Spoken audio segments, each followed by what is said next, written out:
But I'm also worried that if I coerce him and or get the police involved, he has implied that he'd get aggressive with either myself, my daughter, either of my homes, and or my company's equipment. I don't want to live in fear for the next couple of years. You can attach meaning to your life, but that meaning is yours and yours alone. It's not objective.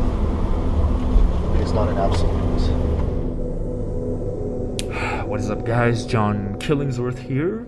And today we're going to do another breakdown of a manipulative / power-hungry relationship, friendship, whatever, analysis of a relationship gone bad. If you're new to this series, I want you to click the subscribe button and you receive more of those videos every Monday, Wednesday, Friday. Let's get started. So, Acrasia 1969 asked, I get what you're saying about not allowing people to manipulate you by either confronting them or mirroring their actions, but sometimes it just doesn't end there. True. Yesterday, Monday, I called my buddy out on the mess he made at my second home that I had let him temporarily stay at. A bunch of my tools that are missing and his friend's broken car that he abandoned in the garage after giving me the slip and leaving town with my house and mailbox key. His buddy's Facebook status claims they are going to be out of town 3 hours away for months working on a project. His response was the typical, chill out bro, I'm borrowing the tools and who are you calling a thief? What a horrible friend, first of all. I'm not doing this now, be back on the weekend. I'll let you know when I'm on my way. You've known me as a good person towards you, why change that? Very manipulative. Very, very manipulative. I wait a day and confront him asking what he means by that.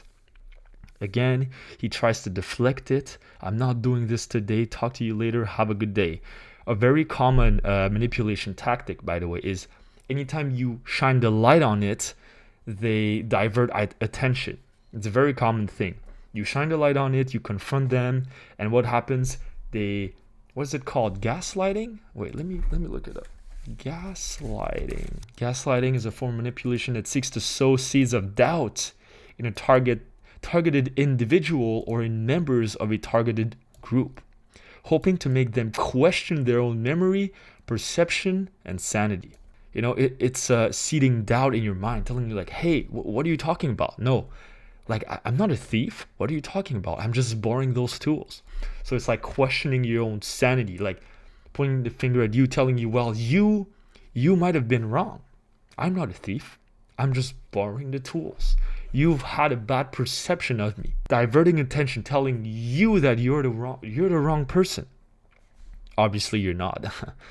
I wait a day and confront him asking what he means by that. Again, he tries to deflect it. I'm not doing this today. I call him a chicken shit, and he replies that chickens can be pretty viscous, especially when they are the size of a man and are cornered. So, you know, when he's saying, oh yeah, you're a chicken, and then he replies, well, you know, chickens, they can kind of be a little viscous here and there. He's saying how he's angry, how he's frustrated at this. So he's just kind of mirroring that, you know. We've had other similar but smaller conflicts with him fucking me around. I ignore him and a day later he returns acting like nothing happened. Then I let him have it and he reluctantly exclaims, all right.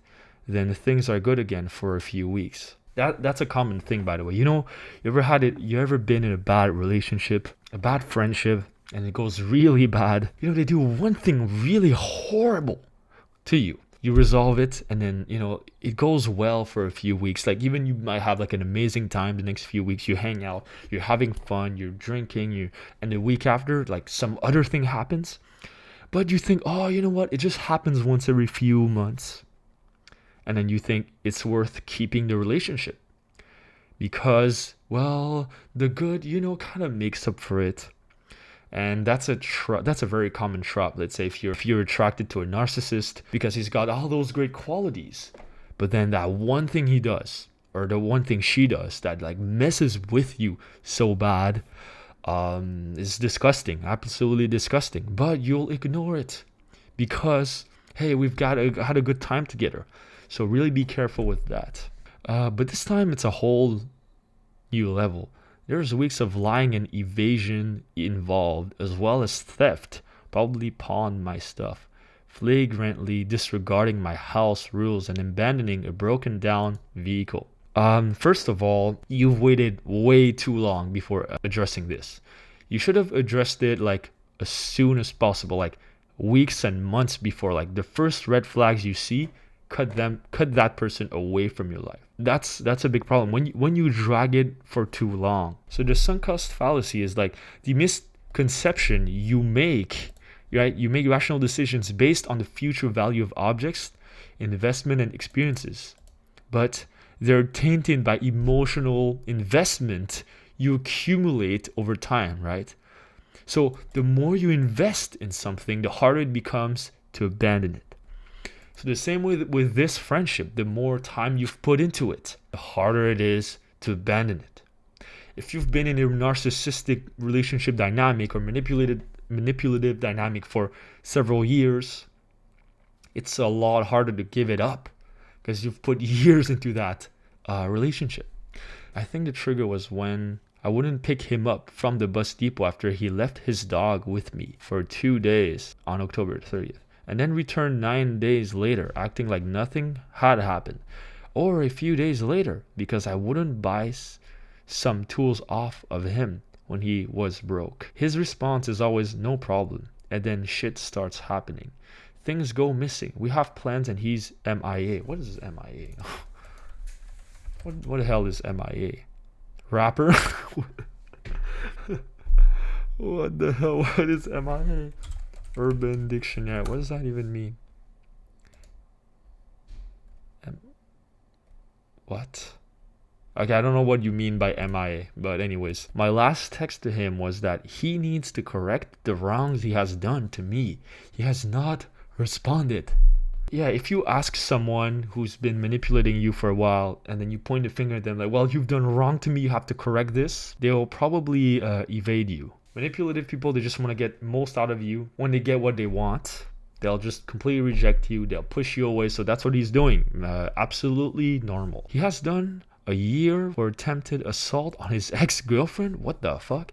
And think he's a MMA fighter, but doesn't actually train. He reads Alpha 2.0 and often claims how great he is at so many things, yet always has a tale of woe. He plays the overly confident, super nice, loud bro. He's even a really sweet guy, but a super scammy fuck that constantly interrupts everyone with how what they are saying applies to him. And he's very impulsive and has many addictions, compulsions, and spends his money like there's no tomorrow. Okay, well, we've got definitely some narcissistic traits in there. Very inflated ego, trying to show how good he is. This huge sense of entitlement that, you know, he can do whatever the hell he wants and it doesn't matter to anyone else as long as he get what he wants. Fake entitlement. He thinks he deserves that he doesn't have.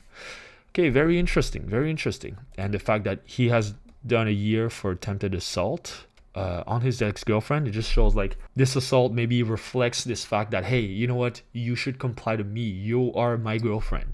So then he will do like those toxic things, you know. He weighs about $150, walks around like he's at 220 and just hopes someone gets up into his face about anything. The last time this happened, it was all words, no action. Several times he would unexpectedly tell me stories that he used to be a gang debt collector and how he was going to burn so-and-so's house down to take them out of the woods for underpaying him. I'm not sure how far he would go. I've certainly known way crazier, but it's unlikely he did time for nothing. What the hell? Oh my god. It's getting more fucked up as I read. I'm sick of being tooled around by him since October 30th and fear that he could keep playing me for weeks if I don't escalate the pressure. But I'm also worried that if I coerce him and or get the police involved. Wait, let me read that again. Since October, so it's not that long ago of a friendship. Like a month ago, a month-old friendship. It's a very early friendship. Okay, interesting. If I don't escalate the pressure, well, first of all, you don't have to escalate the pressure. I think the point of ending a manipulative relationship is to let go of the pressure, because when there's this passive aggressive dynamic going on that he's definitely doing, right, as he's saying, oh yeah, no, nothing wrong here, right, that he said, diverting his attacks, diverting his remarks, the answer is just to bring things to a conclusion, right, close it. But I'm also worried that if I coerce him and or get the police involved, he has suggested that he'd get aggressive with either myself, my daughter, what the fuck, man, either of my homes and or my company's equipment. I don't want to live in fear for the next couple years. What the fuck, man? Even if he just got the car off my property and returned my mailbox key, I could deal with the rest if he'd just disappear. Any suggestions? Sincerely. Thanks a lot for your comments. That's quite the situation you have here. First of all, what you should have done, obviously it's too late now. I would have broken away this relationship 1 month ago. Like, as soon as I saw some red flags, I would have broken it right away. It's a very common thing for manipulative people, narcissists, to appear very charismatic, very nice. That's just the mask that they put on. You know that. He's even a really sweet guy. You even said it yourself. He's a really sweet guy on the outside, but the reason he's sweet is to be a super scammy fuck, as you just said right after. The connection here, I think, makes a lot of sense. So, maybe it was hard at first, the first few weeks, to pinpoint those, abusive dynamics, because, he's even a really sweet guy on the surface. But as you've told about his past history, about his ex-girlfriend and addiction compulsions, and spends like there's no tomorrow, those are immediate red flags in a friend, in a person. With this type of person, I would say just right now, okay, get as much as you can, okay? Get your tools back. Get anything you need back. As soon as you have all of those back, let him go, all right? He's gone for months working on your project, so technically he still has the tools. What you can do is, if those tools are very valuable, whatever, and you need them, what you can do is, you can bring him to a small claims court. I'm not the law expert or whatever thing, but hey, you do whatever you can to get those tools back. If they really matter to you, okay, if they're worth like a couple $100 and you really need them, then put the pressure on him. Tell him like, hey, you gotta give me those tools right now, or else I'm gonna do X, Y, and Z. If he says that, hey, he's gonna whatever toxic thing he does, you always got the police with you. You say he's $150. I mean, he's not that strong as you say, right? I don't know if he wants to mess with you. Well, you even said like he acts like he's alpha, but he's not really is. You say he thinks he's an MMA fighter, but doesn't actually train. So it's just this display of confidence. It's all fake. It's a mask. So then, whatever he says, like he's gonna be aggressive. He's not going to be aggressive, in my opinion. The last time this happened was all words, no action, right? Talking about how he wants people to get up in his face just so he can like cause some drama, whatever.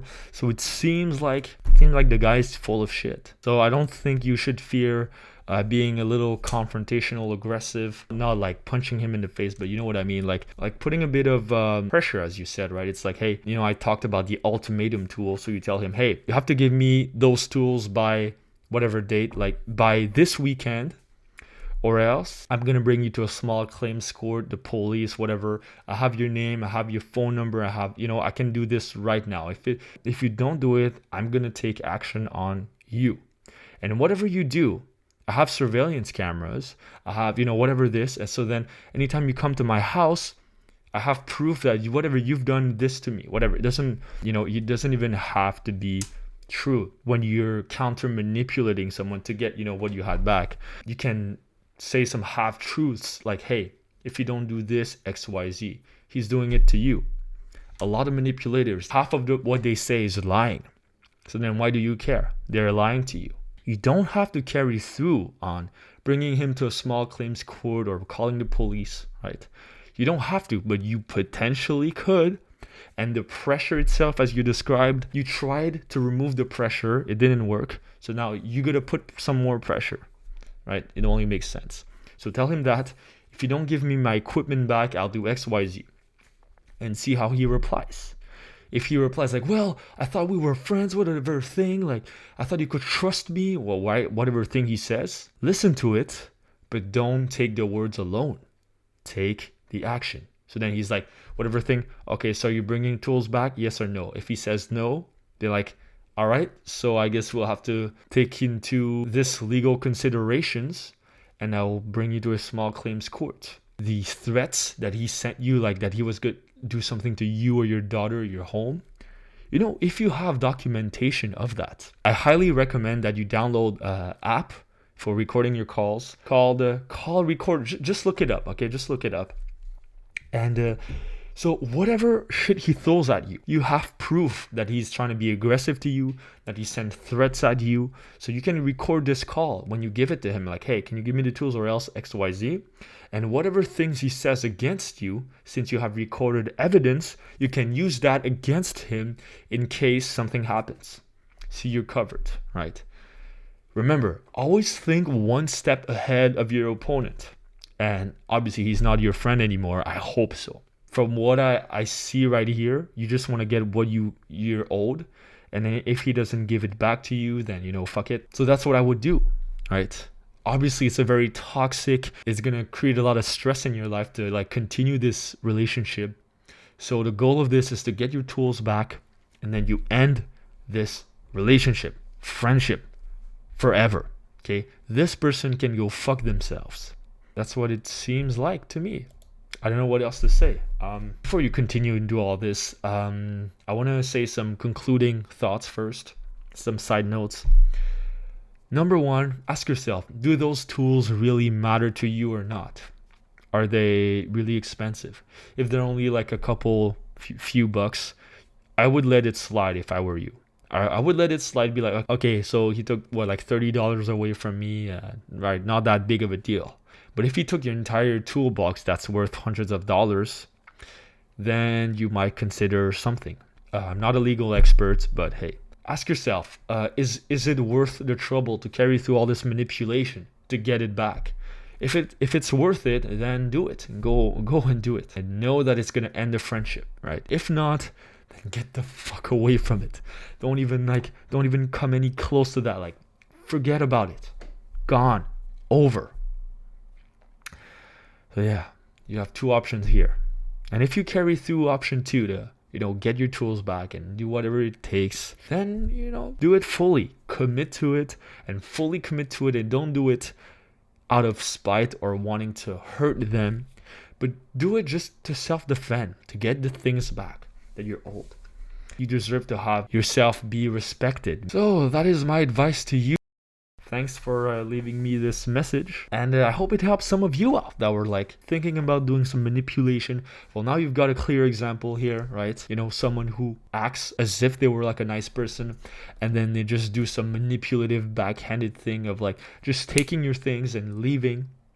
And when there's discrepancy between action and words, a very clear sign of manipulation. And if you see any of those signs in your relationships, cut them away before you start investing too much in them. When you have emotional investment in that relationship to the point where, hey, it becomes harder to abandon because you've invested so much in it. I'll do a video on how to spot red flags, but for now, just be careful. So thank you for watching. If you have any manipulative relationships that you had to deal with in your life, it could be current, it could be a past one, and you want to ask me, how could I have done with it more effectively, whatever thing. You have a friend right now or a bad person right now that you're not sure if you should cut away in your life, or you don't know how to do it, let me know in the comments. I'll maybe do an analysis on it. Let me know all the details in the comments, like how exactly is this person? What have they done in the past related to this? So I can give you very specific advice. Thanks a lot, Mark, for your contribution. Don't forget to click on subscribe to see all my videos every Monday, Wednesday, Friday. I'll see you next time. Peace.